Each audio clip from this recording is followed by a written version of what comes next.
The rifle cracked through the mountain air, and Joyce Davis watched as the last of the bandits fell from his horse into the snow-covered clearing. Eugene Allen lowered his weapon slowly, his massive frame silhouetted against the dying light of winter dusk. Blood seeped through the torn fabric of his shirt where a bullet had grazed his shoulder. But his dark eyes remained fixed on her, searching her face with an intensity that made her breath catch in her throat. She stood there in her torn wedding dress, the white fabric stained with mud and fear, and realized that everything she had believed about this man, everything the townspeople had whispered about the mountain man who lived alone in the wilderness, had been wrong. The gentle way he reached toward her now, his calloused hand trembling slightly, as if afraid she might disappear, told her more about his true nature than all the cruel rumors ever could. This was the moment she understood that beneath the rough exterior and fearsome reputation lived a heart capable of the kind of love she had never dared to dream possible. But to understand how Joyce Davis came to stand in that snow-covered clearing, her life hanging in the balance, and her heart finally open to love, we must go back to where it all began, to a time when she was just another woman desperate enough to answer an advertisement for a mountain man's bride. The train wheezed to a stop at Copper Falls Station on a bitter February morning, steam rising from its engine like the breath of some great metal beast. Joyce Davis stepped onto the wooden platform, her single carpet bag clutched tightly in her gloved hands, and felt the mountain wind cut through her wool coat as if it were made of paper. She had traveled 3 days from St. Louis, answering an advertisement that had appeared in the matrimonial section of the newspaper, an advertisement that most women would have passed over without a second thought. Mountain man seeks wife. Must be strong, willing to work, not afraid of isolation. No romantic notions need apply. Contact Eugene Allen, Copper Falls, Colorado Territory. The other passengers hurried past her toward the warmth of the station house, but Joyce remained on the platform, studying the collection of rough wooden buildings that made up the town. Copper Falls was nothing like the cities she had known, nothing like the comfortable world she had left behind when her father's debts had finally caught up with his family. The mountains loomed over the settlement like sleeping giants, their peaks lost in gray clouds that promised more snow. She pulled her coat tighter and tried to summon the courage that had carried her this far from home. Inside the station master, a thin man with wire spectacles, looked up from his ledger when she approached his window. His expression grew curious when she asked about Eugene Allen, and she noticed how his voice dropped to a whisper when he gave her directions to the general store where she was supposed to meet her intended husband. As Joyce walked down the main street, she became aware of the stares following her, the way conversations stopped when she passed, the way women pulled their children closer as if her very presence might bring some kind of danger to their doorsteps. The general store smelled of coffee and leather, wood smoke, and something else she could not identify. Behind the counter, a heavy-set woman with graying hair watched her with undisguised curiosity. When Joyce introduced herself and explained why she had come to Copper Falls, the woman's face went pale. "You are here to marry Eugene Allen," the woman said, and it was not a question but a statement filled with something that sounded like pity. She introduced herself as Barbara Young, the store owner's wife, and her voice carried the weight of someone who had lived in these mountains long enough to know their secrets. Barbara Young came around the counter, wiping her hands on her apron, and studied Joyce with the kind of assessment usually reserved for livestock at market. "You seem like a nice enough girl," she said finally, "but you do not know what you are getting yourself into. Eugene Allen is not like other men. He lives up there in the high country, comes down to town maybe twice a year for supplies, keeps to himself, does not talk to anyone unless he has to. There are stories about him, child, stories about what happened to make him choose that kind of life." Joyce felt a chill that had nothing to do with the mountain air seeping through the store's wooden walls. She had known, of course, that any man who needed to advertise for a wife was likely not the sort that women would normally choose. She had imagined someone older, perhaps not particularly handsome, maybe set in his ways or lacking in social graces. But the way Barbara Young spoke of Eugene Allen suggested something far more troubling than simple awkwardness or age. "What kind of stories?" Joyce asked, though part of her was not sure she wanted to hear the answer. Barbara Young glanced toward the store's front window, as if checking to make sure they would not be overheard, then leaned closer. Some say he killed a man down in Denver, came up here to hide from the law. Others say he went mad after losing his family, that he talks to ghosts up there in his cabin. What I know for certain is that he is big as a bear and twice as dangerous when crossed. The last woman who went up to his place, well, she came back down the mountain running and screaming, said she would rather starve than spend another night under his roof. Joyce felt her resolve wavering like a candle flame in the wind. She had come so far, spent her last dollars on the train ticket, burned her bridges back in St. Maurice, Louis, where her father's creditors were still looking for any member of the family they could find. But the thought of facing a man who might be violent, who might be mad, who had already frightened away at least one potential bride, filled her with a terror that made her hands shake. Before she could decide whether to flee back to the train station, the bell above the store's door chimed and Barbara Young's face went rigid with something that looked like fear. Joyce turned toward the sound and felt her breath catch in her throat. The man filling the doorway was indeed big as a bear, just as Barbara Young had said. He stood well over 6 feet tall, with shoulders broad enough to block out the light from the street, and a thick black beard that covered most of his face. His clothes were rough homespun and leather, worn from hard use, and his dark hair hung past his collar in a way that suggested he cut it himself when it grew too long to be practical.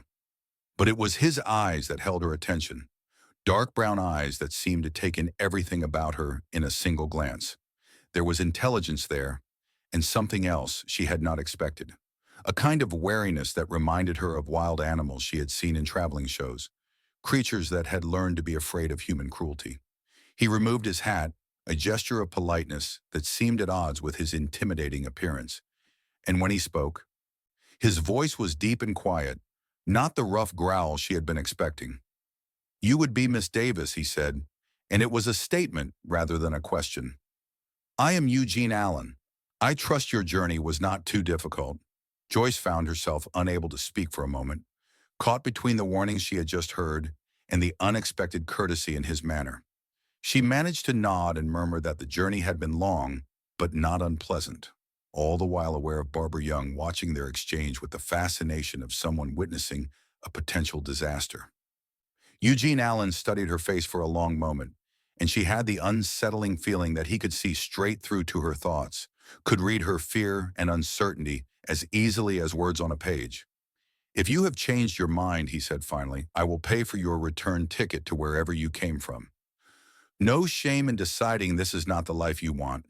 The kindness in his offer, the complete lack of anger or wounded pride, surprised her more than anything else about this strange meeting.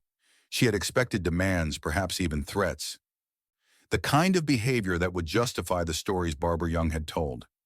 Instead, she found herself looking into the eyes of a man who seemed to understand exactly how frightening this situation must be for her, who was willing to let her go without question or consequence. Something in his expression, a flash of what might have been loneliness quickly hidden, made her decision for her. She straightened her shoulders and met his gaze directly. "I have not changed my mind, Mr. Allen," she said, surprised by the steadiness of her own voice. "I came here to be your wife, if you will have me." The ride up the mountain took most of the afternoon, following a narrow trail that switched back and forth across steep slopes covered in pine and aspen. Eugene Allen had provided her with a sturdy mare and rode beside her on a horse that seemed almost too small to carry his massive frame, though the animal moved with the easy confidence of long familiarity with both rider and terrain. They spoke little during the journey, partly because the trail was often too narrow for them to ride side by side, but mostly because neither seemed to know what to say to the other. Joyce found herself stealing glances at her new husband whenever the trail allowed, trying to reconcile the frightening stories she had heard with the man who had helped her mount her horse with such careful gentleness, who had made sure her supplies were properly secured, who had asked twice if she was warm enough before they left the town behind. His hands on the reins were large and scarred from hard work, but they held them with the kind of light touch that spoke of someone who understood that strength did not always need to be displayed. The higher they climbed and the more spectacular the views became, and the more isolated Joyce felt from everything she had ever known. The trail eventually led them to a clearing where a log cabin sat nestled against a stand of tall pines, smoke rising from its chimney in a straight line against the still air. It was larger than she had expected, built with obvious skill and attention to detail, with a covered porch that looked out over the valley they had just climbed out of. A small barn stood nearby, along with what appeared to be a workshop of some kind, and she could see the neat lines of a garden plot buried under the winter snow. Eugene Allen helped her down from her horse and carried her bag to the cabin's front door, but he paused before opening it, his hand resting on the wooden latch. "I should tell you," he said without looking at her, "that I built this place for two people, but I have been living alone here for 3 years. It may take some time for both of us to adjust to sharing the space." The inside of the cabin was warm and surprisingly comfortable, with furniture that had clearly been made by hand but showed real craftsmanship in its construction.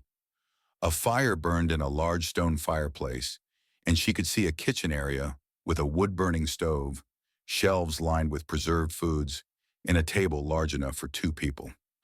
What struck her most was how clean everything was, how organized and well-maintained. This was not the lair of a madman or a place where someone lived without hope or purpose. Eugene Allen showed her to a small room that contained a narrow bed, a chest of drawers, and a window that looked out toward the mountains. "This will be your room," he said, setting her bag on the bed. "I sleep in the loft. There is no lock on the door, but you have my word that I will not enter without your permission." The formality of his speech, the careful distance he maintained between them, told her more about his character than any of the stories she had heard in town.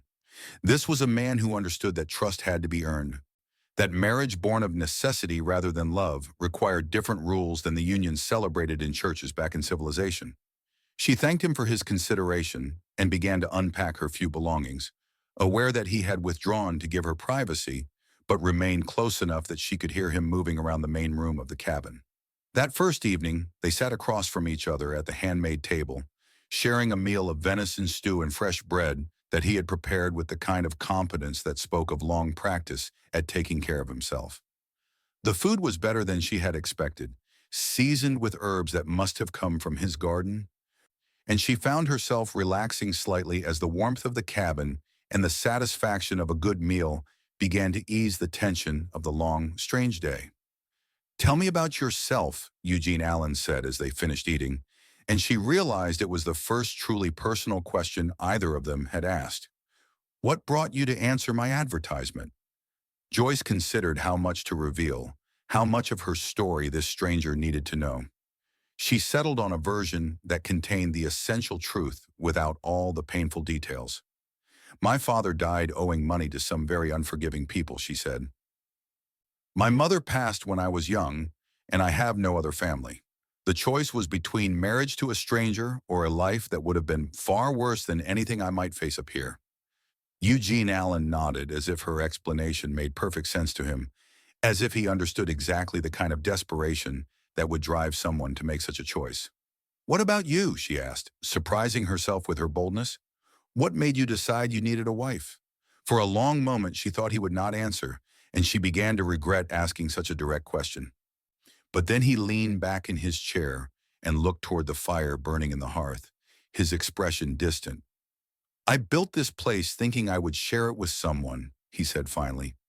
"When that did not work out the way I planned, I discovered that living alone was harder than I had expected. Not just the work, though there is plenty of that, but the silence. A man can go weeks up here without hearing another human voice, and after a while, that starts to do things to your mind." The honesty in his answer, the admission of loneliness and vulnerability, made Joyce see him in a different light. Here was a man who was not afraid to acknowledge his own needs, who had chosen what must have been a difficult path to try to address them. She found herself wondering what had happened to make his original plans fail, what disappointment or loss had led him to this isolated life in the mountains. Over the following days, Joyce began to understand the rhythm of life in Eugene Allen's mountain cabin. He rose before dawn to tend to the animals and check his traps, returning for breakfast that they shared in companionable silence. The mornings were often spent on tasks that required two people, splitting and stacking wood, mending tools and equipment, preparing for the challenges that mountain living presented with each change of season. She discovered that he was not only skilled at the obvious necessities like hunting and building, but also at things that surprised her, like cooking and preserving food, making soap and candles, even basic medical care. What impressed her most was his patience with her inexperience. She had lived her entire life in cities where wood came already cut and food came from markets, where someone else took care of the countless small tasks that kept life running smoothly. Here, everything had to be done by hand, and many of the skills required were completely foreign to her. When she struggled to learn how to milk the cow or failed to properly bank the fire for the night, Eugene Allen never showed frustration or impatience. Instead, he would quietly demonstrate the correct technique again, offering gentle corrections and encouragement until she began to master each new challenge. In the evenings after the day's work was done and they had shared their simple meal, they would sit by the fire and talk. These conversations revealed depths to Eugene Allen that the people in town could never have imagined. He had been educated, she discovered, had attended university back east before coming to Colorado Territory. He could discuss books and ideas, had opinions about politics and philosophy, could recite poetry from memory. But more than his education, what struck her was his fundamental decency, the way he treated her with respect and consideration, even though their marriage was nothing more than a practical arrangement between strangers. She began to understand that the stories told about him in town were born of fear and misunderstanding rather than fact. He was indeed large and intimidating in appearance, and his preference for solitude made him seem mysterious and potentially dangerous to people who valued conformity and social interaction above all else. But she saw no evidence of violence or madness, no sign of the dangerous character that had been described to her. Instead, she found herself living with a man who was thoughtful and intelligent, who worked harder than anyone she had ever known, who treated her with a courtesy that many women married for love never experienced. As the weeks passed, Joyce found herself looking forward to their evening conversations, to the quiet moments when Eugene Allen would forget to maintain his careful distance and allow her glimpses of the man he truly was beneath the protective exterior he showed to the world. She learned that he had lost his parents to illness when he was young, that he had worked his way through university and then come west seeking opportunities that did not exist in the crowded cities of the East. She learned that he had indeed loved someone once, a woman who had promised to join him in Colorado, but had ultimately decided that the life he offered was too hard, too isolated, too different from what she wanted for herself. The pain of that rejection was still visible in his eyes when he spoke of it, and Joyce began to understand that his advertisement for a wife had been born not of casual loneliness, but of a deep need for companionship that he had been afraid to seek in any other way. He had chosen honesty over romance, practical necessity over the risk of another heartbreak, and she found herself respecting him more for that choice than she would have for pretty words and empty promises. One morning in late March, Joyce woke to find that spring had arrived overnight in the mountains. The snow was melting rapidly, creating streams and waterfalls where none had existed the day before, and the air carried scents of new growth and warming earth. Eugene Allen was already up and moving around the cabin when she emerged from her room, and she could see excitement in his movements, an energy that spoke of someone who had been waiting through the long winter for this moment. "Today we start the real work," he said when he saw her, and his smile was the first completely unguarded expression she had seen from him. "The garden needs to be prepared. The cabin needs repairs after the winter, and there are improvements I have been planning that will make life easier for both of us." Joyce felt her own excitement rising in response to his enthusiasm. She had survived her first mountain winter, had learned skills she never would have imagined needing, had found herself becoming someone stronger and more capable than she had ever been before. The woman who had stepped off the train in Copper Falls, frightened and desperate, felt like a different person entirely from the one who now looked forward to the challenges and opportunities that the coming season would bring. The work of spring was indeed demanding, but Joyce found herself thriving under the physical challenges and the sense of purpose that each day brought. She and Eugene Allen worked side by side from dawn until dusk, preparing the garden plot, repairing winter damage to the cabin and outbuildings, and completing projects that would make their isolated life more comfortable and efficient. Her hands, once soft from city living, became calloused and strong. Her body, unused to physical labor, grew lean and capable. Most importantly, her confidence in her own abilities expanded with each new skill she mastered. Eugene Allen proved to be not just a patient teacher, but an encouraging partner in their shared endeavors. When she successfully transplanted seedlings without losing a single plant, he praised her work with genuine pride. When she managed to repair a section of fence that had been damaged by falling branches, he examined her work with the same careful attention he would give to his own efforts, offering suggestions for improvement without criticism of her technique. She began to understand that his standards were high not because he was demanding or critical, but because he understood that in their isolated situation, poor workmanship could mean the difference between comfort and hardship, sometimes even between life and death. As the days grew longer and warmer, Joyce found herself paying closer attention to the man she had married. She noticed the way he moved through their daily tasks with efficient grace despite his size, the way his hands could be incredibly gentle when handling delicate seedlings or treating an injured animal, the way his eyes would soften when he looked at something beautiful in the natural world around them. She began to see that his rough exterior was not a reflection of his character, but rather a kind of armor he had developed to protect himself from a world that had often been unkind to him. One evening in early May, as they sat on the cabin's porch watching the sun set over the valley below, Joyce found herself studying Eugene Allen's profile in the golden light. His beard was neatly trimmed now, and his hair had been cut to a more manageable length, changes that made his features more clearly visible and revealed a face that was actually quite handsome beneath the weathered exterior. But more than his physical appearance, what drew her attention was the expression of contentment on his face as he looked out over the land he had claimed and improved with his own hands. "You seem happy," she said, and immediately wondered if the observation was too personal, too much of an intrusion into thoughts he might prefer to keep private. Eugene Allen turned to look at her, and she saw surprise in his eyes as if the idea of his own happiness was something he had not considered. "I suppose I am," he said after a moment.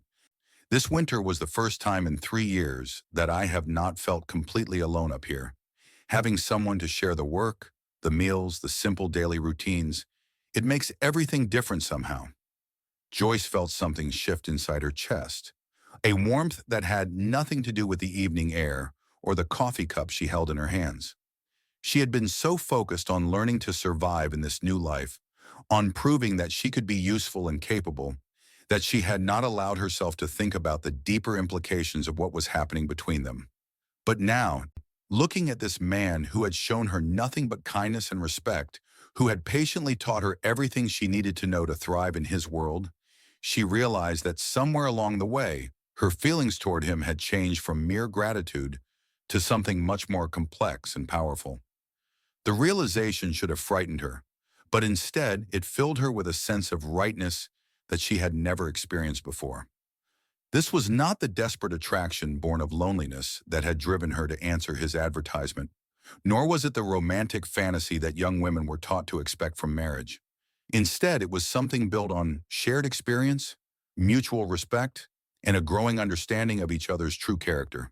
It was love, she realized with surprise, but love of a kind she had never imagined possible.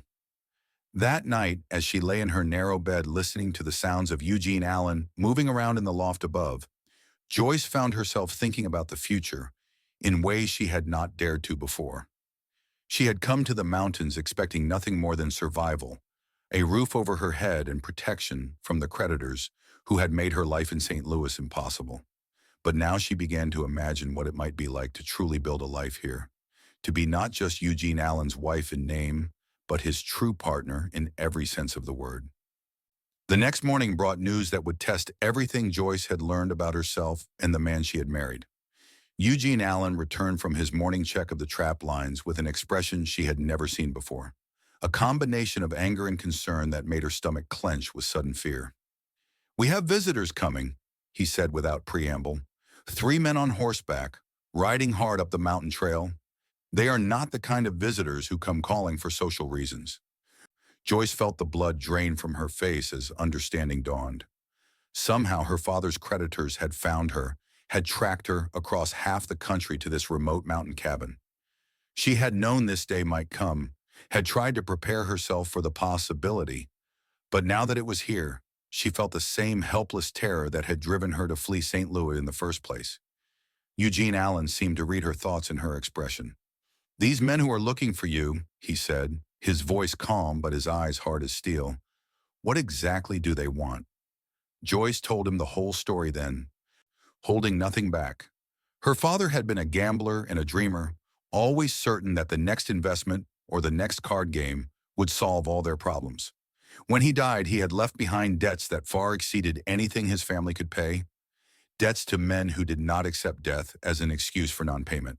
She had tried to reason with them, had offered to work off what was owed, but they had made it clear that they had other ideas about how a young woman might settle her father's accounts.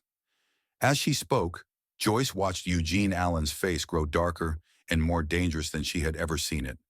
When she finished her story, he was quiet for a long moment, staring out the cabin window toward the trail where the three riders would soon appear. Then he turned to look at her, and she saw something in his eyes that made her understand why the people in town feared him. "Go to the bedroom and stay there until I tell you otherwise," he said, his voice carrying an authority that brooked no argument. "No matter what you hear, do not come out. Do you understand me?" Joyce nodded, too frightened to speak, but as she started toward her room, Eugene Allen caught her arm gently. "These men," he said, his voice softer now, "they will not take you from here. I give you my word on that." From her bedroom window, Joyce could see the three riders as they approached the cabin.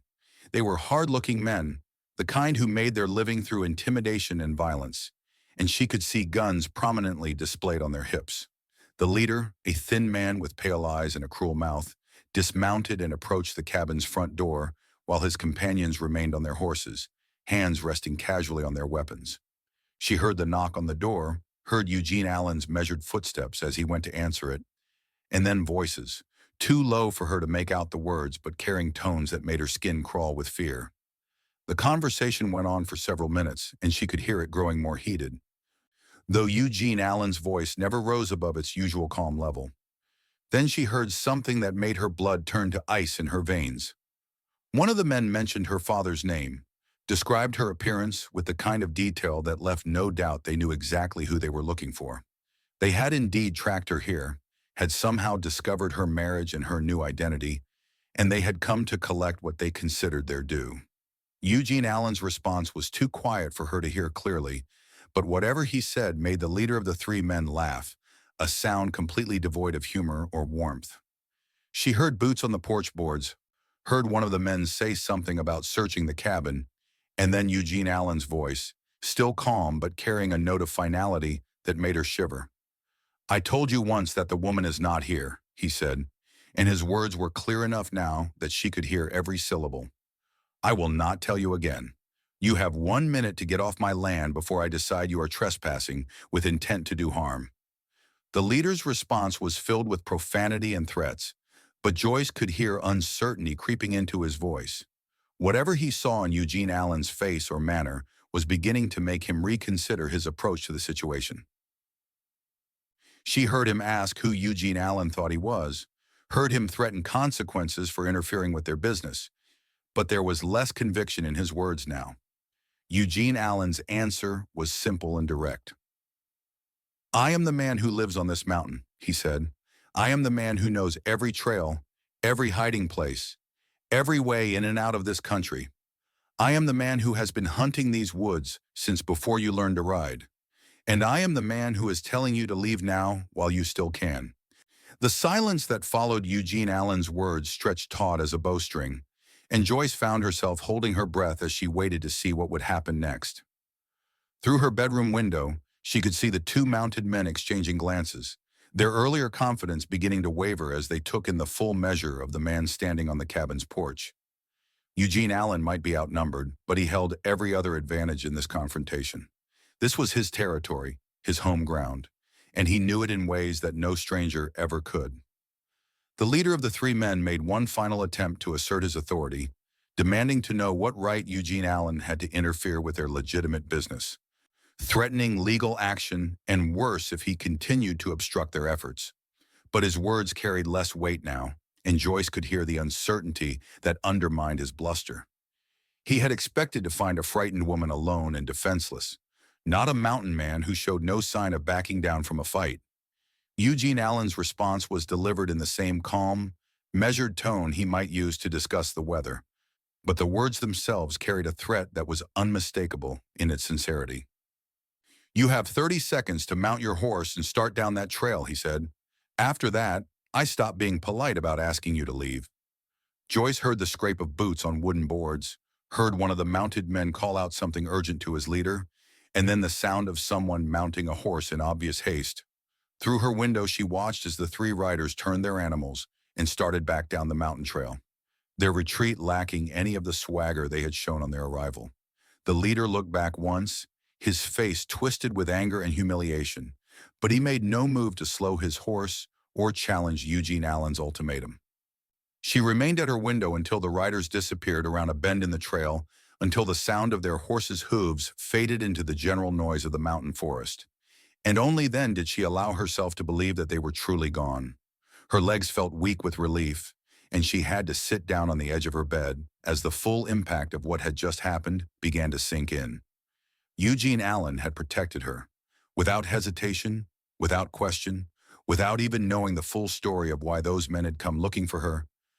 He had stood between her and danger. He had risked his own safety, had faced down three armed men who would not hesitate to kill him if they thought it necessary, and he had done it simply because she was his wife, because she lived under his roof and therefore deserved his protection. When she finally emerged from her bedroom, she found Eugene Allen standing by the front window, his rifle in his hands and his attention focused on the trail down the mountain.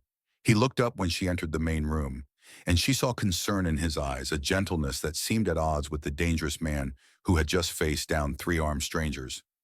"Are you all right?"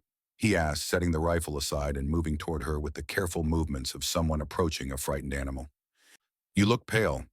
Joyce tried to answer, tried to find words adequate to express what she was feeling, but her voice failed her completely. Instead, she found herself moving toward him, drawn by an impulse she did not fully understand but could not resist. When she was close enough to touch him, she reached out and placed her hand on his chest, feeling the steady beat of his heart beneath her palm. "Thank you," she whispered, and the words carried all the emotion she could not otherwise express. "You did not have to do that. You could have let them take me, could have told them our marriage was just a business arrangement and you had no real obligation to protect me." Eugene Allen looked down at her hand on his chest, then raised his eyes to meet her gaze, and what she saw there made her breath catch in her throat. The careful distance he had maintained between them since her arrival, the formal politeness that had characterized all their interactions, was gone completely. In its place was something raw and honest and utterly without pretense. "You are my wife," he said simply. "That means something to me, even if it started as just an arrangement between strangers. No one takes what is mine without a fight, and no one hurts someone under my protection without answering to me." The possessiveness in his words should have alarmed her, but instead it filled her with a warmth that spread from her chest to every part of her body. This was not the casual possessiveness of a man who viewed women as property, but the fierce protectiveness of someone who understood that commitment meant something, that the promises made in marriage carried weight regardless of the circumstances that had created them. For a moment, they stood there in the afternoon light streaming through the cabin windows, her hand on his chest and his eyes holding hers with an intensity that made the rest of the world seem to fade away. Joyce felt as if she were standing at the edge of a cliff, knowing that one more step would change everything between them, would transform their practical arrangement into something far deeper and more complex. The choice was hers to make, and she could see in Eugene Allen's face that he would accept whatever decision she reached without pressure or recrimination. She thought about the woman she had been when she stepped off the train in Copper Falls, desperate and frightened and willing to accept any alternative to the life that awaited her back in St. Louis. That woman had been looking for nothing more than safety and survival, had expected nothing from marriage except protection from her father's creditors and a roof over her head. But the woman she had become during these months in the mountains The woman who had learned to split wood and tend animals and find strengths she never knew she possessed wanted something more than mere survival. She wanted love, real love, the kind built on mutual respect and shared hardship and genuine understanding of each other's character. She wanted partnership, the deep satisfaction of working beside someone toward common goals and shared dreams. Most of all, she wanted to be wanted, not just as a solution to loneliness or a helper with daily tasks, but as herself, as the woman she had discovered herself to be in this remote mountain cabin. Looking into Eugene Allen's eyes, seeing the careful hope he was trying to hide, she realized that everything she wanted was standing right in front of her. This man who had shown her nothing but kindness, who had taught her skills that made her feel capable and strong, who had just risked his life to protect her from danger, was offering her the chance at happiness she had never dared to dream possible. Instead of speaking, she let her actions convey what words could not adequately express. She moved closer to him, close enough that she could feel the warmth radiating from his large frame, close enough that she had to tilt her head back to maintain eye contact. Then slowly and deliberately, she reached up and placed her other hand on his bearded cheek, feeling the rough texture of his skin beneath her palm. Eugene Allen went very still, as if afraid that any movement might break the spell of the moment, but she could see the hope flaring in his dark eyes, could feel the tension in his body as he waited to see what she would do next. She had never been the one to initiate intimacy in her limited experience with men, had always been taught that such things were the province of husbands, and that wives should be passive recipients of masculine attention. But nothing about her life with Eugene Allen had followed conventional patterns, and she saw no reason to start now. Standing on her toes, she pressed her lips to his in a kiss that was tentative at first, uncertain, but grew more confident as she felt him respond. His arms came around her carefully, as if she were made of something precious and fragile, and she could feel the restraint in his touch, the way he held back the full force of his strength and passion out of consideration for her comfort and consent. When they finally broke apart, both of them were breathing hard, and Joyce could see wonder in Eugene Allen's expression, as if he could not quite believe what had just happened between them. She felt a moment of uncertainty, wondering if she had been too forward, if she had misread the signals he had been sending, but then he smiled at her with such genuine joy that all her doubts evaporated like morning mist. "I had hoped," he said quietly, his voice rough with emotion, "but I did not dare to assume. You have been through so much, have had so many changes forced upon you. I did not want to add pressure for something you might not be ready to give." His consideration for her feelings, his willingness to wait until she was ready to take this step, only confirmed what she had already begun to understand about his character. This was a man who understood that true intimacy could not be demanded or taken, only freely given, and who valued her comfort and happiness above his own desires. "I am ready now," she said, surprised by the certainty in her own voice. "I think I have been ready for some time, but I was too afraid to admit it, even to myself." The days that followed their first kiss were filled with a new kind of awareness between them, a heightened sensitivity to each other's presence that transformed even the most mundane daily tasks into opportunities for connection. Joyce found herself watching the way Eugene Allen's hands moved as he worked, admiring the competent grace with which he handled tools and materials. She noticed the way he looked at her when he thought she was not paying attention, his gaze lingering on her face with an expression of quiet contentment that made her feel beautiful in ways that had nothing to do with conventional prettiness. Their conversations took on new depth and intimacy as the barriers between them continued to fall away.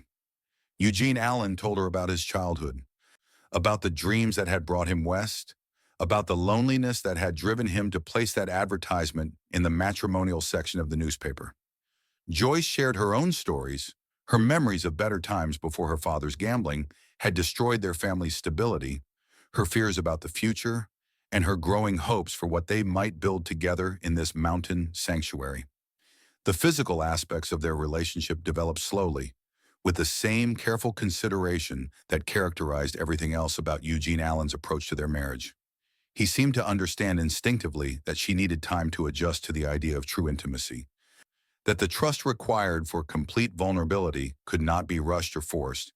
His kisses remained gentle, his touches respectful, his manner patient as she gradually grew more comfortable with expressing her own desires and needs. One evening in early June, as they sat together on the cabin's porch watching the stars emerge in the clear mountain sky, Joyce found herself thinking about the future in ways that would have been impossible just a few months earlier. She had not only survived her first year as a mountain man's wife, she had thrived in ways that surprised her. The work was still hard, the isolation still challenging, but she had discovered reserves of strength and capability that made her feel proud of what she had accomplished. More importantly, she had found love, real love, the kind that grew slowly from shared experience and mutual respect, rather than the sudden passion celebrated in romantic novels.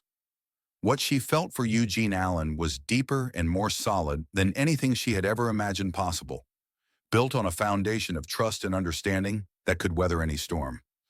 As if sensing the direction of her thoughts, Eugene Allen reached over and took her hand, his calloused fingers intertwining with hers in a gesture that had become natural and comfortable between them.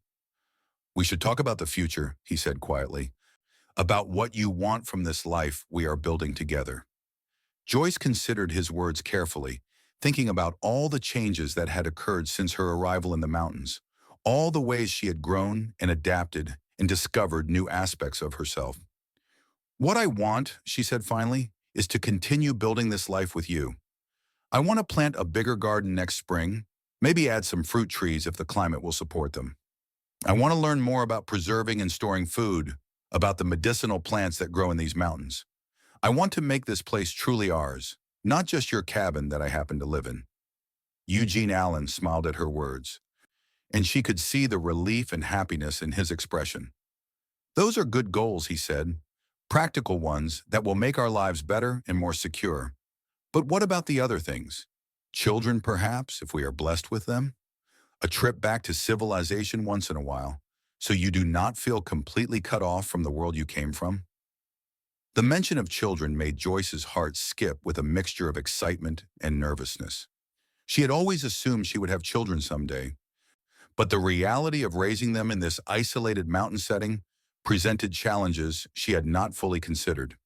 At the same time, the thought of children who would inherit Eugene Allen's strength and gentleness, who would grow up free and self-reliant in this beautiful wilderness, filled her with a longing she had not expected. "I would like children," she said carefully, "if you would want them too. And as for trips to civilization, I think I would enjoy visiting towns occasionally, but I have no desire to return to the kind of life I left behind. This is my home now, Eugene. This mountain, this cabin, this life we have built together. I cannot imagine wanting to be anywhere else." Their conversation was interrupted by a sound that made both of them freeze with sudden alertness. Horses were coming up the mountain trail, moving fast and making no attempt at stealth. Eugene Allen was on his feet instantly, his hand moving to the rifle he kept always within reach, his body positioned protectively between Joyce and the direction of the approaching riders. But these were not the same three men who had come looking for her weeks earlier. As the riders emerged from the tree line into the clearing around the cabin, Joyce could see that there were more of them this time, at least 6 men, and they were better armed and more determined than the previous group. The leader was the same pale-eyed man who had retreated so hastily from Eugene Allen's ultimatum, but his manner now was different, more confident, as if he had learned something that changed his assessment of the situation. "Eugene Allen," the man called out as he dismounted, his voice carrying across the clearing with mocking familiarity. "We meet again. I trust you have had time to reconsider your position regarding our business here." Eugene Allen did not respond immediately, but Joyce could see him assessing the situation, counting the number of men, noting their weapons and positions, calculating odds and possibilities with the kind of tactical thinking that spoke of experience she had not known he possessed. When he finally spoke, his voice carried the same calm authority as before, but there was something else there now, something harder and more dangerous. "I told you before that you were not welcome on my land," he said. "The fact that you have returned with more men does not change that. It only makes your trespassing more serious." The pale-eyed man laughed, but there was no humor in the sound. "You see, that is where you are wrong," he said. "We have been asking questions, doing research, finding out about the famous Eugene Allen, who thinks he can hide away up here and play by his own rules. Turns out you are not quite the mystery you pretend to be. Joyce felt a chill of premonition as she watched Eugene Allen's face grow still and watchful. Whatever these men had discovered about his past, it was something he had hoped would never follow him to this mountain sanctuary. She moved closer to him instinctively, wanting to offer whatever support she could, and felt his hand briefly touch her arm in a gesture of reassurance. The pale-eyed man continued his taunting, clearly enjoying what he saw as a position of advantage. Eugene Allen, late of Denver, Colorado, where he was wanted for questioning in connection with the death of one Marcus Webb, a prominent businessman who happened to owe money to some of the same people our friend Miss Davis's father was indebted to. Seems you have a habit of interfering with legitimate business operations, Allen. Seems you have been running from your own problems while trying to solve other people's. Joyce felt the world tilt around her as the implications of the man's words sank in. Eugene Allen had killed someone, had fled to the mountains to escape the consequences of his actions, just as she had fled to escape her father's debts. But even as the shock of this revelation hit her, she found herself looking at the man she had come to love, searching his face for some sign of the violence and danger that the townspeople had whispered about. What she saw there was not the face of a killer or a man fleeing justice, but the expression of someone who had been carrying a burden of guilt and regret for far too long. Whatever had happened in Denver, whatever circumstances had led to Marcus Webb's death, she could see that it had cost Eugene Allen dearly, had driven him to this isolated existence not out of fear of punishment, but out of genuine remorse for actions he wished he could undo. The pale-eyed man was still talking, outlining the deal he had come to propose. Eugene Allen could surrender Joyce to them, could step aside and let them collect what was owed, and in return they would forget what they had learned about his past, would leave him alone to continue his hermit's existence in the mountains. Or he could continue to interfere, and they would make sure that the authorities in Denver learned exactly where to find the fugitive Eugene Allen. It was blackmail, pure and simple, and Joyce could see that the man thought he had found the perfect leverage to force Eugene Allen's compliance. What he had not counted on was the change that had occurred in Eugene Allen since Joyce's arrival. The way that love and partnership had given him something worth fighting for that was more important than his own safety or freedom. Eugene Allen's response was quiet but carried clearly across the clearing to where the 6 men waited for his answer. "I killed Marcus Webb," he said, and Joyce felt her heart clench at the pain in his voice, "but not for the reasons you think and not in the way you are implying. Webb was beating a woman to death in an alley behind his gambling house. I tried to stop him, and in the struggle he fell and hit his head on a stone. I stayed with him until he died, tried to get help, but he was beyond saving." The truth of Eugene Allen's confession hit Joyce like a physical blow, not because it revealed him to be a killer, but because it showed her the depth of the guilt and shame he had been carrying all this time. He had not fled Denver to escape justice for a crime, but to escape the judgment of people who would never understand that sometimes good men were forced into impossible situations, that sometimes trying to do the right thing led to tragic consequences. She stepped forward then, moving to stand beside him in a gesture of solidarity that surprised even herself. Whatever Eugene Allen had done in his past, whatever mistakes he had made or prices he had paid, she knew the man he was now, knew the gentleness and decency that defined his character. The pale-eyed man and his companions might see only an opportunity for exploitation, but she saw a man who had spent 3 years punishing himself for trying to save someone's life. The pale-eyed man's expression grew ugly as he realized that his revelation had not had the effect he intended. "So you admit it," he said. "You admit you killed a man, and now you think you can stand there and play the hero. Well, hero, what is it going to be? The woman comes with us, or we make sure you hang for murder." Eugene Allen looked down at Joyce, and she could see him struggling with the impossible choice he was being forced to make. She knew he would die before letting these men take her, but she also knew that his death would serve no purpose except to satisfy his enemy's desire for revenge. There had to be another way, some solution that did not require either of them to sacrifice everything they had built together. That was when she remembered something Eugene Allen had taught her during their long winter evenings. Something about the way sound carried in the mountains, the way a rifle shot could echo for miles and be heard by anyone who knew how to listen. The nearest neighbor was old Scott Mitchell, a former cavalry scout who lived about 5 miles down the mountain and who Eugene Allen had mentioned was someone who could be trusted in a crisis. Without warning, Joyce grabbed Eugene Allen's rifle from where he had set it against the porch railing and fired a shot into the air. The sound cracked across the clearing like thunder, and she immediately worked the bolt and fired again. Then a third time in the pattern that Eugene Allen had told her was recognized as a distress signal by anyone familiar with mountain customs. The pale-eyed man and his companions were momentarily startled by her action, but they quickly recovered and began moving toward the cabin with obvious hostile intent. Eugene Allen pushed Joyce behind him and drew the pistol he wore at his hip, but 6 armed men against one was odds that no amount of skill or determination could overcome. That was when the first of Scott Mitchell's shots rang out from the tree line, dropping one of the approaching men before any of them realized they were being fired upon from multiple directions.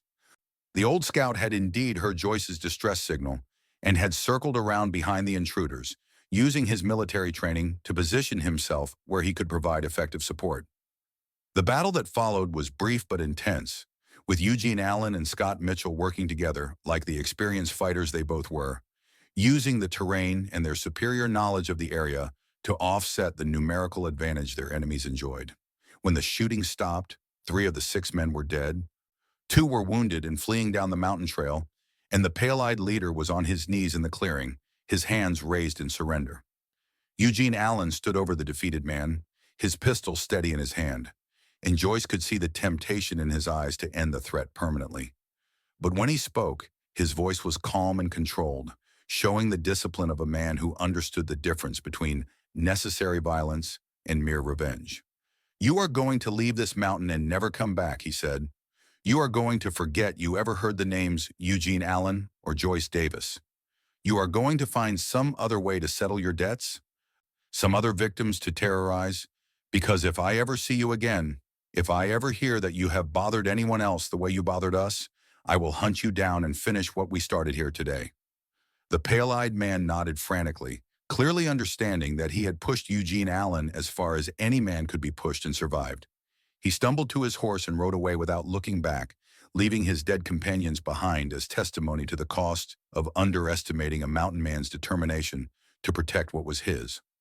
As the dust settled and the sound of retreating hoofbeats faded into the distance, Joyce found herself in Eugene Allen's arms, both of them shaking with the aftermath of violence and the relief of survival. She looked up into his face and saw not the cold killer that his enemies had tried to make him out to be, but the gentle man who had shown her nothing but kindness, who had risked everything to keep her safe, who had found a way to protect both of them without sacrificing the principles that defined his character. "I love you," she said, the words coming easily now that she had nearly lost the chance to say them. "I love the man you are, not despite your past, but because of how you have chosen to live with it. You are not a killer, Eugene Allen. You are a protector, a guardian, a man who understands that sometimes the only way to preserve life is to be willing to take it." Eugene Allen held her close, his arms strong and warm around her, and she could feel some of the tension leaving his body as her words sank in. For 3 years, he had lived with the weight of guilt and shame, had punished himself for actions that had been motivated by the desire to help someone in need.